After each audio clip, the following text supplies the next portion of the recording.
Vidéo très rapide de dernière minute qui est vraiment intéressant. Donc Renault 5 Turbo, ils vont la faire, en tout cas en électrique. Alors ça va peut-être crier au niveau des puristes, moi ça m'intéresse pas là-dessus. 3 secondes, donc un véhicule très puissant, même je dirais 500 chevaux, je pense que ça fait beaucoup pour un véhicule qui est sur une base de R5.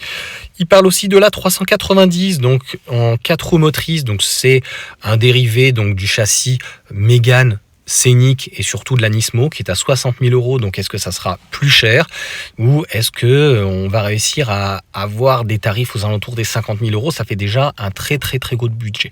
La seule chose qu'on sait, c'est qu'il parle de 500 chevaux et qu'il parle de 3 secondes.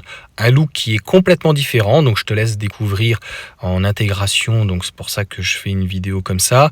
Le véhicule donc va reprendre l'arrière, en tout cas de la R5, et à l'avant c'est quand même vachement retravaillé, donc structure en carbone plus légère, rigide l'acier aluminium, enfin voilà, donc on a beaucoup de choses.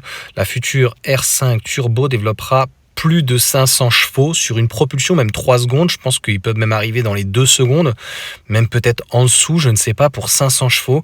Donc ça sera les deux moteurs du Nissan Nismo, l'Ariya, et de l'A390 où je t'avais donc donné des informations qu'il y aura une version beaucoup plus puissante.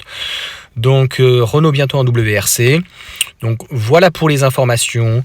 Tu me diras ce que tu en penses. Moi, j'ai peur que le prix soit complètement délirant. Donc, si c'est sur une base d'R5, mais que finalement tout est revu, ben, franchement, 50-60 000, ça ne m'étonnerait pas. S'ils avaient pris de l'existant, une sorte de Mégane un petit peu raccourci, avec une batterie de 40 kWh ou même 60 kWh et 2 moteurs à l'arrière, je ne sais pas, pourquoi pas. Dis-moi, franchement, à quel tarif Renault va sortir un véhicule comme ça?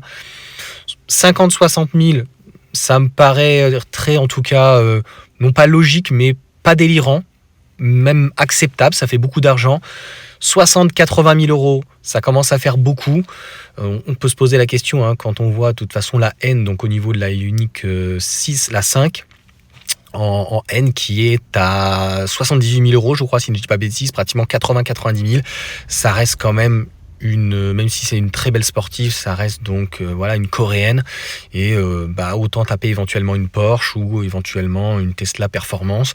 Et même à côté de ça, si tu as besoin d'une deuxième voiture, tu peux prendre carrément une petite X-Power qui, je rappelle, fait 3 secondes 8 et une propulsion. Alors franchement, avec 500 chevaux, ça va être très exclusif. Ça peut même éventuellement prendre de la cote. Allez, sur ce, ciao à tous.